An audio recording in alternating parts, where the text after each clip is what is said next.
அனைவருக்கும் வணக்கம். இது பராபவ வருஷம், வைகாசி மாதம். வைகாசி மாதம்னாவே ஜாதக ரீதியாக அது ரிஷப மாதம்னு சொல்லுவோம். பராபவ வருஷம்னாவே அந்த வருஷத்தினுடைய பெயர் பராபவம். அந்த பராபவ வருஷத்துக்கு ஒரு அர்த்தம் இருக்குது. தமிழ் வருஷங்கள் மொத்தம் 60 வருஷத்துக்கும் ஒரு பேர் இருக்குது.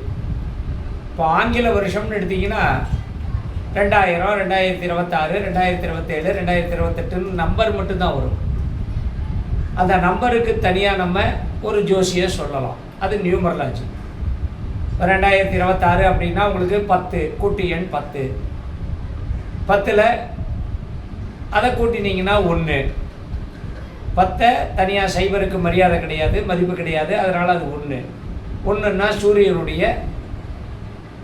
நல்ல ஆளுமை உள்ள வருஷம் அப்படிங்கிறது நியூமரலாஜியில் ஒரே விஷயமாக முடிஞ்சு போச்சு. ஆனால் பராபவம் அப்படின்னா பர உபகாரம், பரோபகாரி, ஒரு பராபவம் பண்ணுறேன் அப்படின்னா அடுத்தவர்களுக்கு செய்யக்கூடிய உதவியை குறிக்கக்கூடியது பராபவம். அதனால் இந்த வருஷத்தில் ஒருவருக்கொருவர் உதவியாக இருப்பார்கள் அப்படிங்கிறது உண்மை. அதனால் இந்த பராபவம் அப்படின்னு சொல்லக்கூடியது ஒருவருக்கொருவர் உதவி பண்ணுறது.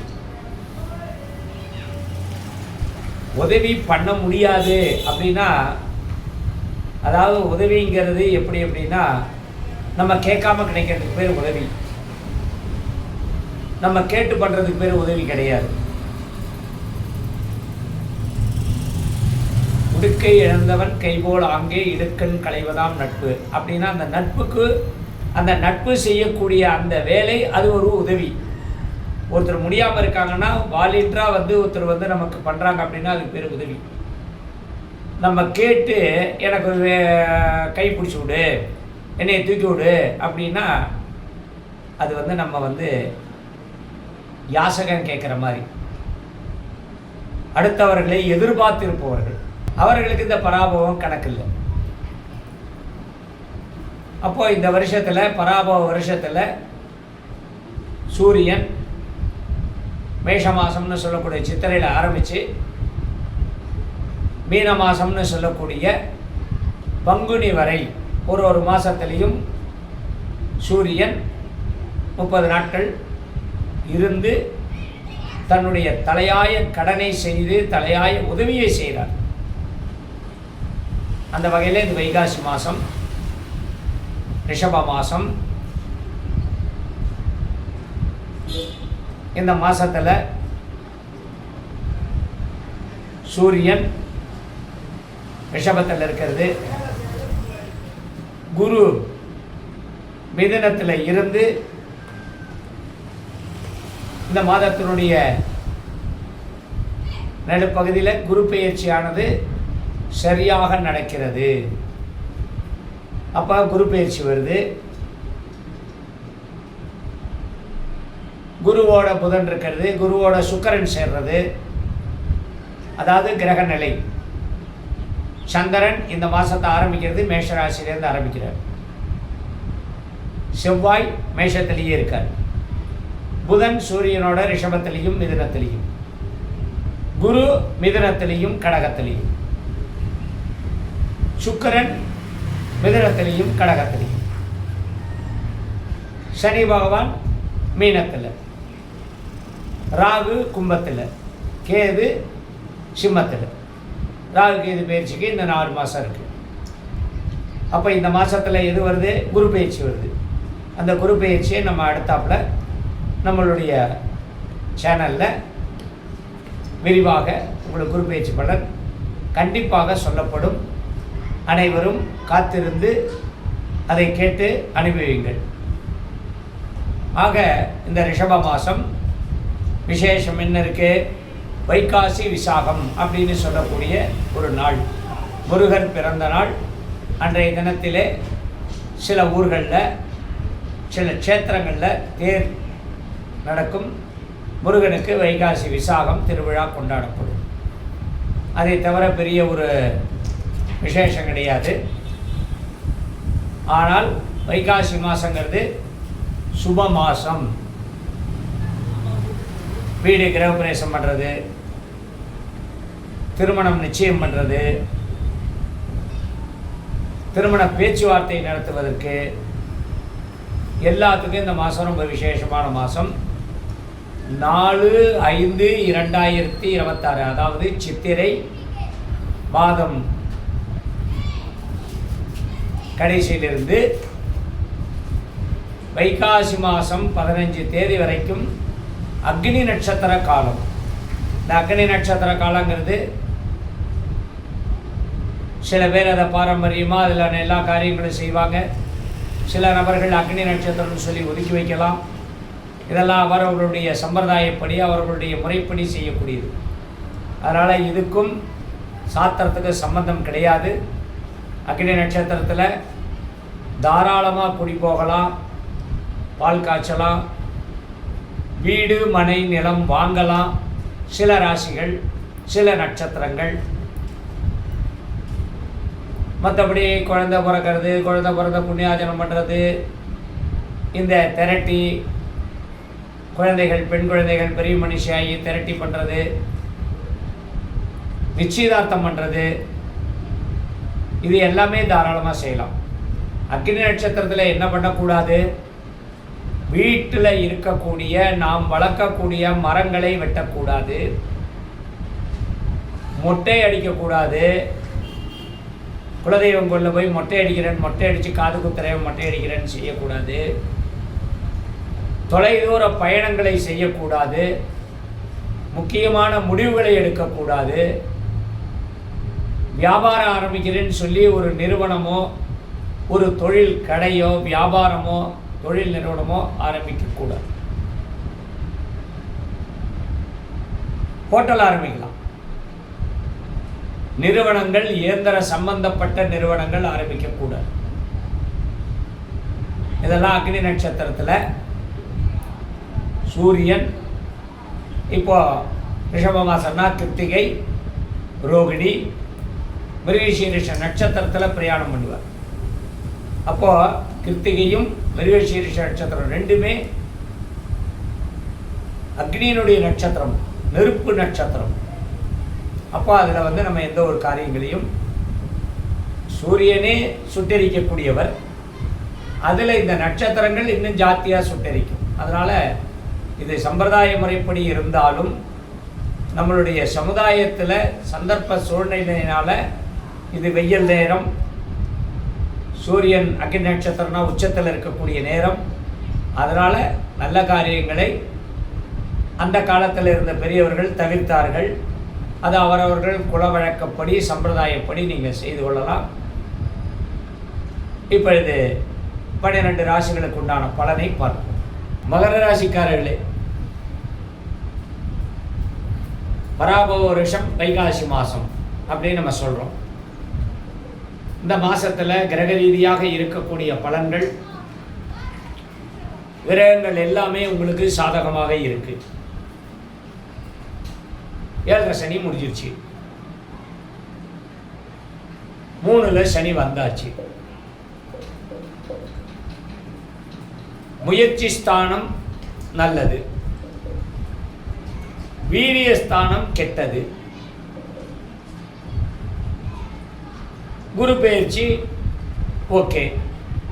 இந்த மாதத்தில் குரு பயிற்சி இருக்கு இல்லையா, குரு பயிற்சி உங்களுக்கு ஓகே. குரு உச்சத்தில் போகிறார். இந்த ராசியில் குரு புத்தி, குரு திசை, குரு புத்தி இருக்கக்கூடிய, நடக்கக்கூடிய, குரு திசை வரக்கூடிய, குரு புத்தி வரக்கூடிய அன்பர்களுக்கு எதிர்பாராத நல்ல விஷயங்களெல்லாம் நடக்கும். வெளியில், குடும்பத்தை விட்டுட்டு வெளியில். சரி, பொதுவான ராசி பலன் அப்படின்னு எடுத்தால், இந்த ராசியிலே படிக்கக்கூடிய மாணவ மாணவி செல்வங்கள் அப்படின்னு டைட்டில் கொடுக்கலாம். அவர்களுக்கு யோகம் இருக்கு. ஒரு விஷயத்திலிருந்து பல விஷயங்கள் கற்றுக்கொள்ளக்கூடிய அந்த அபரிமிதமான யோகம். ஏன்னா லட்சியம் இல்லாத ராசி இந்த மாதம் மகர ராசி. எதை கேட்டாலும் அசால்ட்டாக பார்த்துடலாம், செஞ்சிடலாம், பண்ணிடலாம் அப்படின்னு சொல்கிறவங்க தான் நீங்கள். அப்போ லட்சியம் இல்லாமல் இருக்கும் பொழுது உங்களுக்கு எப்படி ஒரு காரியம் நடக்கும்? சென்னை போகணுன்னா ஓகே, சென்னையில் பல்லாவரம் போகணுன்னா அது குறிப்பிட்ட லட்சியம் இல்லையா? படிப்புங்கிறது ஓகே, உத்தியோகங்கிறது ஓகே. என்ன உத்தியோகம், என்ன படிப்பு, என்ன உத்தியோகம்? வெளிநாடு போகணும் ஓகே, என்ன கண்ட்ரி போகணும்? தொழில் செய்யணும் ஓகே, என்ன தொழில் செய்யணும்? லாபம் பார்க்கணும் ஓகே, எவ்வளோ லாபம் வைக்கணும்? வேலை செய்யணும் ஓகே, எத்தனை நாள், தினம் எத்தனை மணி நேரம் வேலை செய்யணும், வாரத்தில் எத்தனை நாள் வேலை செய்யணும்?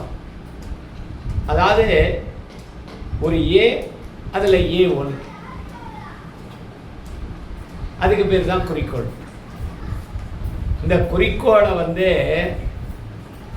வச்சுக்கிறதுக்கு உங்களுக்கு அந்த கெப்பாசிட்டி இல்லை. இந்த ராசிக்கு கெப்பாசிட்டி இல்லை. அந்த கெப்பாசிட்டியை முதல்ல நீங்கள் கொண்டு வாங்க. அந்த கெப்பாசிட்டியை கொண்டு வரக்கூடிய கிரகங்கள் இந்த மாதம் உங்களுக்கு சாதகமாக இருக்கு.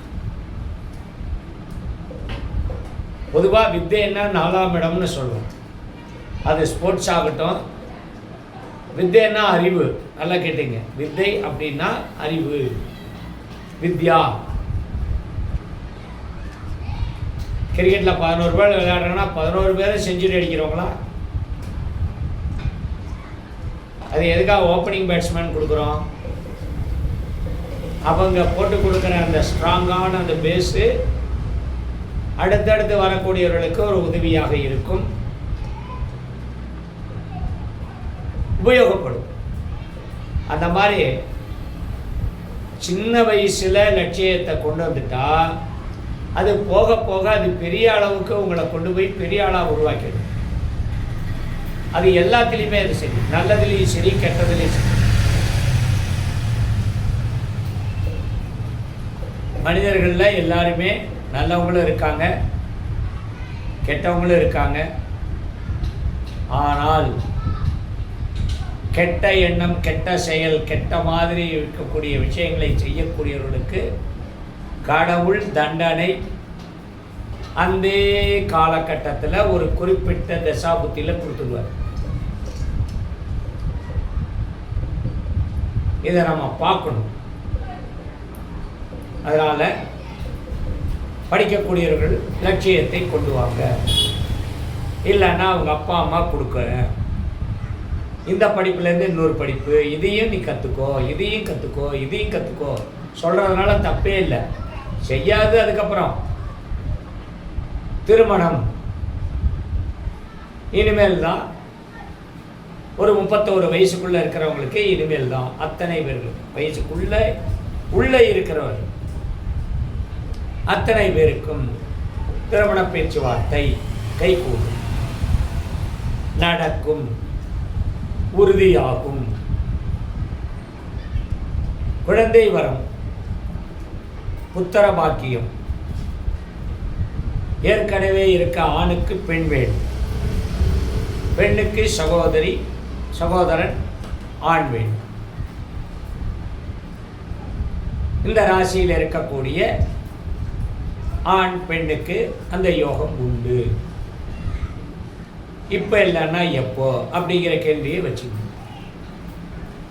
வெளிநாடு சம்பந்தப்பட்ட வகையில் உத்தியோகம் போகிறேன்னா அதுக்கும் இப்போ இல்லைன்னா எப்போ. தொழில் ரீதியாக தொழில் ஆரம்பிக்கணும், கம்பெனி ஆரம்பிக்கணும், வியாபாரம் ஆரம்பிக்கணும், இல்லை ஆரம்பித்த வியாபாரத்தை சிறப்பாக பெரிய அளவுக்கு கொண்டு போகணும், அதுக்கும் இப்போ இல்லைன்னா எப்போ. கணவன் மனைவி உறவு அந்யோன்யத்தில் வரும்பொழுது இப்போ இல்லைன்னா எப்போ. ஆக மொத்தம் இது சிறந்த காலகட்டம். பொதுவாக இந்த ராசி பலனில் அரசியலுக்கும் சினிமாவுக்கும் சொல்லவே கூடாதுன்னு நினைக்கிறவங்க நான். ஏன்னா அதுக்கு இப்போ இல்லைன்னா எப்போ கிடையாது. அது எப்போ வேணால் கிடைக்கும், இல்லை இப்போவே கிடைக்கும். அது மட்டும் வித்தியாசமானது. இந்த ஸ்பெக்குலேஷன் சொல்லுவாங்க. நிதி, ஃபைனான்ஸ் சம்மந்தப்பட்டது, கொடுக்கல் வாங்கல், லேவாதேவி, இதெல்லாம் சொல்லுவாங்க. அதெல்லாம் அந்தந்த குறிப்பிட்ட நேரம் இன்றைக்கி காத்தால எழுந்தீங்கன்னா ராத்திரிக்குள்ளே என்ன நடக்குதோ அதுதான் அது. அதுக்கு பலன் கொடுக்கக்கூடியது இது. அதுதான் அது. சந்திரன் 3, 6, 10, 11 இந்த மாதிரி சில இடங்களில் இருக்கும் பொழுது உங்களுக்கு அந்த விஷயங்கள்லாம் நடக்கும். அதனால் அது சினிமாவும் அரசியலும் எப்போவுமே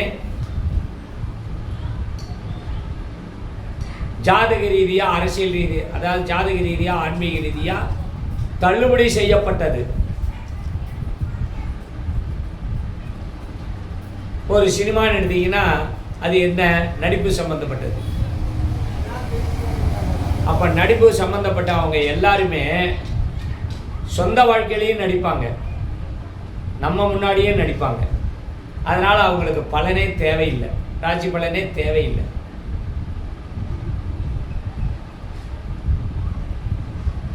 அவர்களுக்கு ராசி பலனை சொல்லி நம்ம நேரத்தை வீணடிக்கக்கூடாதுன்னு நினைக்கிற ஜோசியர் நிறைய இருக்காங்க. ஆனால் ஜோசியத்தை பற்றியே எதுவுமே தெரியாதவங்க அவங்களுக்கு சொல்லுவாங்க. இந்த ஒரு காலத்தில் சில பிரபலமானவர்கள் பக்கத்தில் ஜோசியக்காரங்க, கைரேகைக்காரங்க, கிளி ஜோசியக்காரங்களாம் ஃபோட்டோ எடுத்து வச்சு பக்கத்தில் வச்சுக்குவாங்க. இப்போ அதெல்லாம் ரொம்ப அவங்க பக்கம்லாம் நம்ம போக வேண்டியதில்லை. அது ஸ்டுடியோவிலேயே அந்த பொம்மையெல்லாம் வச்சுருக்கான், நேரில் பார்க்குற மாதிரியே. அது பக்கத்தில் போய் நின்றுட்டு இவர் காத்தான ஜோதிடர் அப்படின்னு போர்டே கூட வச்சுக்குவாங்க சில பேர். ஏன்னா அந்த ஜோசியர்களும் நடிப்பவர்கள். உண்மை இல்லாதவர்கள் யாராயிருந்தாலும் நடிப்பவர்கள். நடிப்பவர் என்பவர் எப்பொழுதுமே உண்மையற்றவர்கள். அவர்களுக்கு ஏன்னா இந்த ராசியில் சனி தான் ஆளுமை.